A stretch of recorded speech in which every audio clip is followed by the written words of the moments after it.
Global fitness അക്കാദമിയിലേക്ക് എല്ലാവരെയും സ്വാഗതം ചെയ്യുകയാണ്.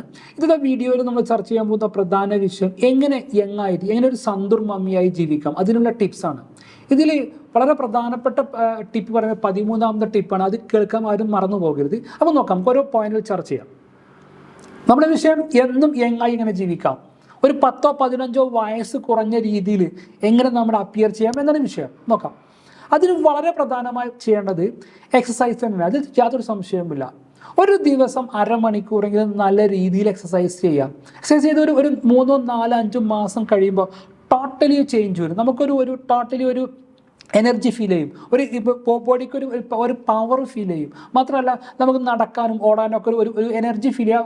അങ്ങനെ എനർജി ഫീൽ ചെയ്യുമ്പോൾ തന്നെ നമുക്ക് എന്ത് ചെയ്യും, നമുക്കൊരു പ്രായം കുറവ് ഫീൽ ചെയ്യാൻ സാധ്യത കൂടുതലാണ്. മാത്രമല്ല നമ്മുടെ നടത്തത്തിൻ്റെ സ്റ്റേജ് ഇപ്പോൾ ഈ ആരോഗ്യ പ്രശ്നങ്ങളുള്ള ആളുകൾക്ക് നടത്തങ്ങനെ ആടിക്കൊഴിഞ്ഞ് നടന്ന ആളുകളൊക്കെ ഉണ്ടായിരിക്കും. പക്ഷേ നിങ്ങൾ എക്സസൈസ് ചെയ്യുകയാണെങ്കിൽ, ചെയ്ത് തുടങ്ങുകയാണെങ്കിൽ ഒരു 2-3 മാസം നിങ്ങൾ നടത്തത്തിനൊക്കെ ഒരു പവർ, ഒരു ബ്യൂട്ടി വരാൻ സാധ്യത കൂടുതലാണ്. അടുത്ത മറ്റൊരു പോയിന്റാണ് സ്റ്റേ ഹൈഡ്രേറ്റഡ്. ഈ നമ്മളെ സൗന്ദര്യം നിലനിർത്തുന്നത് പ്രത്യേകിച്ച് നമ്മളെ സ്കിന്നിൻ്റെ ചുളിവുകളും സ്കിന്നിൻ്റെ സൗന്ദര്യമാണ്. അതിന് പ്രധാനമായിട്ടും വേണ്ടത് വെള്ളം നല്ലോണം കുടിക്കേണ്ടത്. കാരണം നമ്മൾ എത്രത്തോളം വെള്ളം കുടിക്കുന്നു അത്രത്തോളം നമ്മുടെ ശരീരത്തിലെ കോശങ്ങളിലേക്ക് വെള്ളം എത്തുകയും നമ്മുടെ കോശങ്ങളെ എപ്പോഴും ഒരു മൃദുത്വം അല്ലെങ്കിൽ ഒരു നനവ് അനുഭവപ്പെടാൻ സാധ്യത കൂടുതലാണ്. അപ്പോൾ വെള്ളം നല്ലോണം കുടിക്കണം. ഒരു ദിവസം ഒരു മിനിമം 3 ലിറ്ററെങ്കിലും വെള്ളം കുടിക്കേണ്ടത് ആവശ്യമുണ്ട്. ഇങ്ങനെ വെള്ളം കൂടുതൽ കുടിക്കുകയാണെങ്കിൽ നമ്മുടെ സ്കിന്നിന് നല്ല തിളക്കം, നല്ല സൗന്ദര്യം കൂടും. മറ്റു പ്രധാന പോയിന്റാണ് ഈറ്റ് ബാലൻസ്ഡ് മീൽസ്. നമ്മളെ രോഗിയാക്കുന്നതും നമ്മളെ വൃദ്ധരാക്കുന്നതും നമ്മളെ ശരീരമൊക്കെ നശിപ്പിക്കുന്നതും നമ്മളെ ഭക്ഷണ രീതികളാണ്.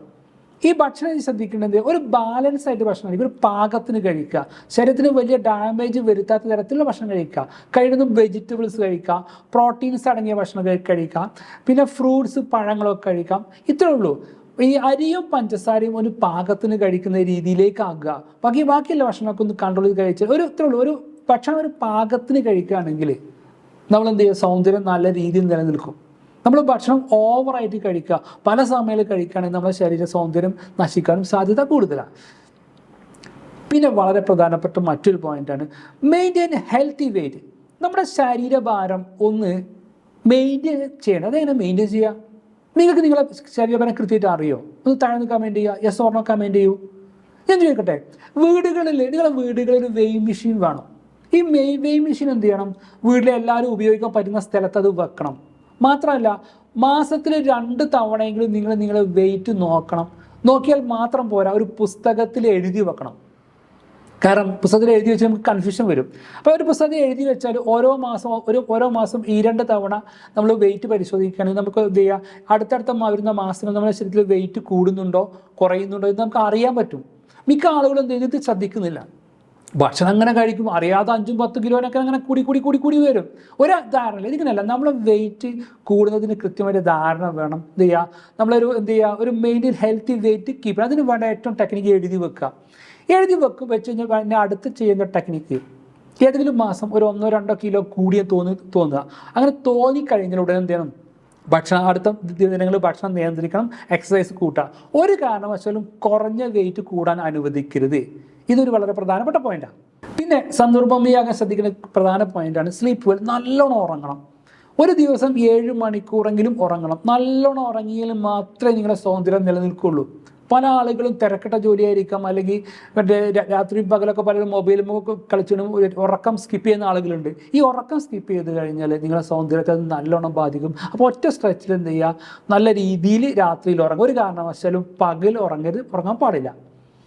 പിന്നെ വേണ്ടത് നല്ലൊരു സ്കിന്ന് നമ്മൾ സംരക്ഷിക്കേണ്ടതുണ്ട്. ഇപ്പം നമ്മൾ വെയിലൊക്കെ പോകുന്ന സ്ഥലത്താണെങ്കിൽ, വെയിൽ കൊള്ളുന്ന പോകാൻ പോകുന്ന ഏരിയയിലൊക്കെയാണെങ്കിൽ എന്ത് ചെയ്യുക, സ്കിന്നിലുള്ള ലോഷൻസ് പെട്ടുന്നത് വളരെ നല്ലതാണ്. പിന്നെ പ്രധാനപ്പെട്ട പോയിന്റ് നമ്മൾ യങ്ങായി തോന്നുന്നത് നമ്മളെ ഡ്രസ്സിങ്ങാണ്. ഈ ഡ്രസ്സിങ് എന്ന് പറഞ്ഞാൽ നമ്മൾ എത്ര തടിച്ചാലും ഡ്രസ്സിങ്ങിലൂടെ തന്നെ ഒരു 10 വയസ്സ് നമുക്ക് കുറച്ചെടുക്കാൻ പറ്റും. ഒരു കല ഇത്രേ ഉള്ളൂ. നിങ്ങളെ ബോഡിക്ക്, നിങ്ങളുടെ രൂപത്തിന് അനുയോജ്യമായിട്ടുള്ള ഡ്രസ്സ് ഏതാണെന്നില്ല നിങ്ങൾ മനസ്സിലാക്കുക. സാരിയാണോ, ചുരിദാറാണോ, ജീൻസും പാൻറ്റാണോ, അത് ഏത് ഡ്രസ്സാണെന്നില്ല നിങ്ങൾ കണ്ടെത്തേണ്ടതുണ്ട്. അത് നിങ്ങളെ പാർട്ട്ണറോടോ നിങ്ങളെ സുഹൃത്തുക്കളോടോ ചോദിച്ച് മനസ്സിലാക്കുക. അതുപോലെ തന്നെ നിങ്ങളെ നിറത്തിനനുസരിച്ചുള്ള ഡ്രസ്സിൻ്റെ കളറുകളും തിരഞ്ഞെടുക്കേണ്ടതുണ്ട്. ഇത് ഇങ്ങനെ സ്യൂട്ടായിട്ട് എന്ത് ചെയ്യുക രീതിയിൽ മാത്രമേ ഇടാൻ പാടുള്ളൂ. കാരണം ചില ആളുകൾക്ക് ഡ്രസ്സിങ് പുറത്തിറങ്ങി നടക്കുന്ന കണ്ടാൽ വളരെ പ്രയാസം തോന്നും. ഒരു മാച്ചും ഇല്ലാത്ത ഡ്രസ്സായിരിക്കും. അങ്ങനെ ആവരുത്. നിങ്ങൾക്ക് നിങ്ങളുടെ ബോഡിക്ക് അനുയോജ്യമായുള്ള ഡ്രസ്സുകൾ തിരഞ്ഞെടുക്കുക. ഈ ഡ്രസ്സ് തിരഞ്ഞെടുക്കുമ്പോൾ ശ്രദ്ധിക്കേണ്ടത് നല്ല നല്ല നല്ല ഷേപ്പിൽ നമുക്ക് ധരിക്കാൻ ശ്രമിക്കുക. നമുക്ക് നമ്മുടെ ബോഡിക്കുള്ള കളർ ടോൺ അനുസരിച്ച് ധരിക്കാൻ വേണ്ടി ശ്രമിക്കുക. പിന്നെ മറ്റൊരു കൺഫ്യൂഷനാണ് നമ്മുടെ നാടുകളിൽ ഒരു സോഷ്യൽ കൺഫ്യൂഷനാണ്. കുറച്ച് പ്രായമായി കഴിഞ്ഞാൽ ഇന്ന ഡ്രസ്സ് ഇടാൻ പാടുള്ളൂ, അവർക്ക് ചെറുപ്പക്കാരി ഡ്രസ്സ് ഇടാം, അങ്ങനെയൊന്നുമില്ല. നിങ്ങൾ ചെയ്യേണ്ടത് എപ്പോഴും നമ്മുടെ മൈൻഡ് സെറ്റ് എപ്പോഴും യങ് ആയിരിക്കണം. ഈ mind set young mind set ജീവിക്കുക. നമ്മളെപ്പോഴും ഒരു 18കാരിയെ പോലെ ഒരു 18കാരനെ പോലെ ചിന്തിക്കുക. അതുപോലെ നമ്മുടെ ഡ്രസ്സിങ്ങും തന്നെ ഏറ്റവും ന്യൂ ആയിട്ടില്ല, ഏറ്റവും ലേറ്റസ്റ്റ് ആയിട്ട് ഡ്രസ്സുകൾ തന്നെ നമ്മുടെ ശരീരത്തിന് അനുയോജ്യമായിട്ടുള്ള ഡ്രസ്സുകൾ തിരഞ്ഞെടുക്കാൻ ശ്രമിക്കുക. ഇങ്ങനെ ഡ്രസ്സിങ്ങിലൂടെ തന്നെ നമുക്ക് എന്ത് ചെയ്യുക, ഒരു 10 വയസ്സ് നമുക്ക് ഉറക്കാൻ നമുക്ക് സാധിക്കും. എല്ലാവരും ഫോളോ ചെയ്യേണ്ട പ്രധാന പോയിന്റാണിത്. പിന്നെ വേണ്ടത് നമ്മളെ മുടീൻ്റെ സ്റ്റൈലൊക്കെ ഒന്ന് മാറ്റുക. എന്താ മാറ്റിയാൽ നല്ല ഒരു ബ്യൂട്ടി പാർലർ പോയിട്ട് നല്ല രീതിയിൽ അത് ഒന്ന് ഷേപ്പ് ചെയ്ത് പോവുക. ആർക്കാ ചിലവ്? ആളുകൾ എന്തെങ്കിലും പറഞ്ഞിട്ടുണ്ട്, ആ പ്രോബ്ലം. നമുക്ക് അത് നമ്മളെ വ്യക്തിപരമായ കാര്യങ്ങളാണ്. നമുക്ക് ഓരോ മതങ്ങൾ അനുസരിക്കുന്ന രീതിയിൽ നിങ്ങൾ മുടികൾ നല്ല രീതിയിൽ അതെന്ത് ചെയ്യുക, അത് നല്ല രീതിയിൽ അത് ചീക്കി വെച്ച് നല്ല രീതിയിൽ ബ്യൂട്ടി പാർലർ പോയിട്ട് ഒന്ന് ഷേപ്പ് ചെയ്താൽ എന്ത് ഭംഗിയായിരിക്കും അത്. വേറെ ചില ആളുകളൊക്കെ എന്ത് ചെയ്യാം, മുടിയൊക്കെ വലിച്ച് വാരിക്കെട്ടി വൃത്തികേടായി പോകുന്നത് കാണാം. അങ്ങനെ വളരെ ഉഷാറായി വെക്കുക. പിന്നെ ഒരു മാന്യമായ രീതിയിൽ ഐബ്രോകളൊക്കെ ഒന്ന് എന്ത് ചെയ്യുക, മേക്കപ്പ് ചെയ്യുക. പിന്നെ ഒരു മാന്യമായ രീതിയിൽ മേക്കപ്പ് ചെയ്യുന്നത് ഒരു തെറ്റില്ല. ആർക്ക് ചിലവ്? നമ്മൾ ലൈഫ് അത്യാവശ്യം നല്ല രീതിയിൽ എൻജോയ് ചെയ്ത് ഡ്രസ്സും അതിൻ്റെ മേക്കപ്പ് ചെയ്യാനും വേണം. അപ്പോൾ ഇങ്ങനെ ഒരു മേക്കപ്പും നല്ല ഡ്രസ്സും കൂടി കൂടുന്നത് ഒരു 10-15 വയസ്സിൽ നിങ്ങൾ കുറഞ്ഞതായിട്ട് നിങ്ങൾ ഫീൽ ചെയ്യും. ഒന്ന് ഈ വിഷയത്തെക്കുറിച്ച് താഴെ കമൻറ്റ് ചെയ്യണേ, മറന്നു പോകരുത്. ഇങ്ങനത്തെ ആളുകൾ ഇങ്ങനെ ഡ്രസ്സിലൂടെ അല്ലെങ്കിൽ ഹെയറിലൂടെ അല്ലെങ്കിൽ ഈ മേക്കപ്പ് ചെയ്തിട്ട് അല്ലെങ്കിൽ എന്ത് ഏജ് കുറഞ്ഞായി തോന്നുന്ന ആളുകളും നിങ്ങൾ അഭിപ്രായം താഴെ കമൻറ്റ് ചെയ്യാൻ മറക്കരുത്. പിന്നെ നമ്മൾ ചെയ്യേണ്ടത് ഒന്ന് ചിരിക്കുക, മനസ്സ് തുറന്നും ചിരിക്കുക. കിട്ടുന്ന അവസരങ്ങളിലൊക്കെ നല്ല രീതിയിൽ ചിരിക്കുക. ചിരി നമ്മൾ ആയുസ് വർദ്ധിപ്പിക്കുന്ന പറയുക, ആയുസ് വർദ്ധിപ്പിക്കും. മാത്രമല്ല ചിരിക്കുന്ന സമയത്ത് നമ്മളെ മുഖത്ത് ഒരു 30-40 പേശികളുണ്ട്. ഈ പേശികളൊക്കെ നല്ല രീതിയിൽ വർക്ക് ചെയ്യും. അപ്പോൾ എന്ത് ചെയ്യുക, നമ്മളെ മുഖത്തിന് പ്രത്യേകിച്ച് ചുളിവുകളൊന്നും അനുഭവപ്പെടുകയില്ല. പിന്നെ മറ്റേ ലോക്കലി ചെയ്യാവുന്ന 1-2 ടെക്നിക്സാണ്. ആഴ്ചയിൽ ഒരു ദിവസം വെളിച്ചെണ്ണ തേച്ചൊന്ന് കുളിക്കുക.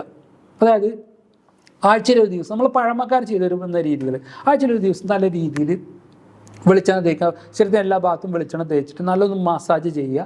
മസാജ് ഒരു 10-15 മിനിറ്റ് മസാജ് ചെയ്തിട്ട് റെസ്റ്റ് എടുക്കുക. ഒരു കാര്യം വെച്ചാൽ വെയിൽ കൊള്ളാൻ പാടില്ല, റെസ്റ്റ് എടുക്കുക. അതുപോലെ തന്നെ അലോവേരയിലെ കറ്റാർവാഴ വീട്ടിലുണ്ടായിരിക്കാം, അല്ലെങ്കിൽ വീട്ടിൽ കൃഷി ചെയ്യാൻ ശ്രമിക്കുക. കറ്റാർവാഴ ഏറ്റവും നല്ല സൗന്ദര്യവർദ്ധക വസ്തുക്കളുടെ ഒരു പ്രധാന കണ്ടന്റാണ് കറ്റാർവാഴ. ഇന്ത്യയിലെ ഏറ്റവും കൂടുതൽ കറ്റാർവാഴ കൃഷി ചെയ്യുന്നത് റിലയൻസ് ആണ്, ശ്രദ്ധിക്കുക, ഉത്തരേന്ത്യയിൽ. അപ്പോൾ ഈ കറ്റാർവാഴ എങ്ങനെ ഉപയോഗിക്കുന്നത് വെച്ചാൽ, കറ്റാർവാഴ ഇല കട്ട് ചെയ്തിട്ട് എന്ത് ഒരു 3-4 മണിക്കൂർ അത് കുത്തനെ വെക്കണം. അതിനെ നീങ്ങാൻ വേണ്ടി ഇലയിലെ കറ ഒഴിവാക്കാൻ വേണ്ടി അതിൻ്റെ ചൊറിച്ചിൽ വരും. ഈ കറ ഒഴിവായതിന് ശേഷം പല പീസ് കട്ട് ചെയ്തിട്ട് എന്ത് ചെയ്യുക, അത് നമ്മൾ ഫ്രിഡ്ജിൽ വെക്കാം. ഇതിൽ കട്ട് ചെയ്തിട്ട് ഡയറക്റ്റ് കണ്ണിലും മൂക്കിലും ഒക്കെ തേക്കാം. കണ്ണിലും മൂക്കിലും മുഖത്തൊക്കെ തേച്ച് പിടിപ്പിക്കാം.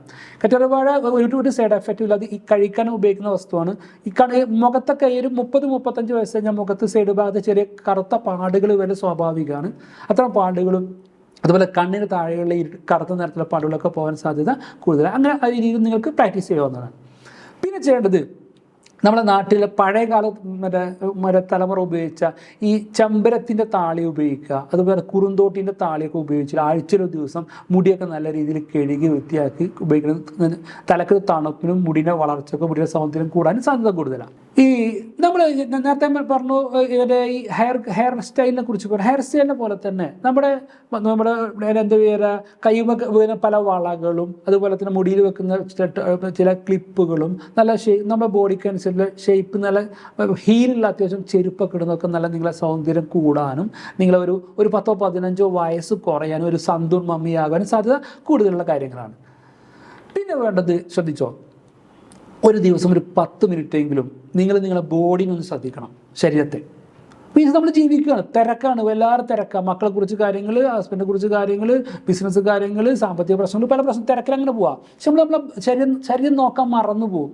ശരീരത്തിൽ വരുന്ന മാറ്റങ്ങൾ, ശരീരത്തിലെ ഏതെങ്കിലും പാർട്സ്, എന്തെങ്കിലും ഭാഗങ്ങൾ വയറ് കൂടുന്നുണ്ടോ, അല്ലെങ്കിൽ ബാക്ക് കൂടുന്നുണ്ടോ, അല്ലെങ്കിൽ കൈയിൻ്റെ വണ്ണം കൂടുന്നുണ്ടോ, ടോട്ടൽ വെയിറ്റ് കൂടുന്നുണ്ടോ, സൗന്ദര്യം നഷ്ടപ്പെടുന്നുണ്ടോ, അതൊക്കെ ഒന്ന് ചെക്ക് ചെയ്യുക. ഒരു ദിവസം ഒരു 5-10 മിനിറ്റിന് സമയം എടുക്കുക.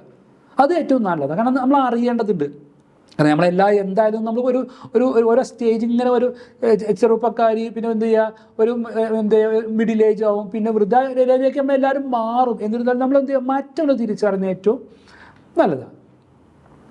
പിന്നെ വളരെ പ്രധാനപ്പെട്ട പോയിന്റ്, ഞാൻ നേരത്തെ പറഞ്ഞ പോയിന്റാണ് നിങ്ങൾക്ക് എന്താ പറയുക, സന്തുർമമ്മി ആവണോ, ഇത് വളരെ പ്രധാനപ്പെട്ട പോയിന്റാണ്. മധുരം ഒഴിവാക്കുക, പഞ്ചസാര 100% ഒഴിവാക്കുക. പഞ്ചസാര ഒഴിവാക്കുക, എന്ത് ചെയ്യുക, മധുരമുള്ള എല്ലാ കണ്ടൻറ്റും ഒഴിവാക്കുക, ബേക്കറി ഒഴിവാക്കുക, ടിന്നിലടച്ച ജ്യൂസുകളൊക്കെ ഒഴിവാക്കുക. ഈ പഞ്ചസാരയാണ് നമ്മുടെ ശരീരത്തിൽ ചുളിവുണ്ടാക്കാൻ വളരെ പ്രധാനപ്പെട്ട ഒരു വസ്തു, പഞ്ചസാര. രണ്ടാമത്തെ പോയിന്റ്, അതിൽ പ്രധാന രണ്ടാമത്തെ ഉപ്പ്. പഞ്ചസാര നമ്മുടെ ശരീരത്തിൽ തീരെ ആവശ്യമില്ല. ഉപ്പ് വളരെ കുറച്ച് ആവശ്യമുള്ളൂ, ഒരു 2 ഗ്രാം 3 ഗ്രാം പെർ ഡേ ആവശ്യമുള്ളൂ. പക്ഷെ നമ്മൾ കൂടുതലായിട്ട് ഉപ്പ് കഴിക്കുകയാണെങ്കിൽ, ഉപ്പ് എന്ത് ചെയ്യുക, ഒരു അണുനാശിനിയാണ്. ഉപ്പ് നമ്മുടെ എന്ത് ചെയ്യുക, ശരീരത്തിലെ വെള്ളത്തിൻ്റെ അംശത്തെ കുറക്കാനും ശരീരം ചുളിയാനും സാധ്യത കൂടുതൽ. അപ്പോൾ പഞ്ചസാര 100% ഒഴിവാക്കുക, ഉപ്പ് വളരെ കുറച്ച് ഉപയോഗിക്കുന്ന രീതിയിലേക്ക് മാറേണ്ടതുണ്ട്. അപ്പോൾ ഇത്തരം കാര്യങ്ങളൊക്കെയാണ് നമ്മളൊരു സന്തുർമമ്മി ആവാൻ വേണ്ട. നമ്മൾ എന്ത് ചെയ്യുക, നമ്മളെ വയസ്സ്, നമുക്കൊരു 35, 45, 55 വയസ്സുണ്ടെങ്കിൽ പോലും ഞാൻ മുകളിൽ പറഞ്ഞ എല്ലാ പോയിന്റുകളും നിങ്ങൾ ഒന്ന് ലൈഫിൽ ഫോളോ ചെയ്യുകയാണെങ്കിൽ, ഒന്ന് ആത്മാർത്ഥമായിട്ട് നിങ്ങൾ ഫോളോ ചെയ്യുകയാണെങ്കിൽ, നിങ്ങളെ വയസ്സ് ഇത് കേൾക്കുന്ന ഓരോ ആളുകളുടെയും വയസ്സ് ഒരു 10, 15 കൊല്ലത്തേക്ക് എന്ത് ചെയ്യുക, നിങ്ങളുടെ വയസ്സിനെ നമുക്ക് മാറ്റിയെടുക്കാൻ ബോധപൂർവ്വം സാധിക്കും. അപ്പോൾ നിങ്ങളുടെ ഈ വിഷയത്തെക്കുറിച്ച് നിങ്ങളുടെ അഭിപ്രായങ്ങൾ കമൻറ്റുകൾ താഴെ അറിയിക്കുക. ഈ വീഡിയോ നിങ്ങൾക്ക് ഇഷ്ടപ്പെടുകയാണെങ്കിൽ ലൈക്ക് ചെയ്യുക. നിങ്ങളുടെ അടുത്ത ഫ്രണ്ട്സിന് നിർബന്ധമായിട്ട് അയച്ചു കൊടുക്കുക. മറ്റൊരു വിഷയമായി അടുത്ത ക്ലാസ്സിൽ കാണാം. Okay, by.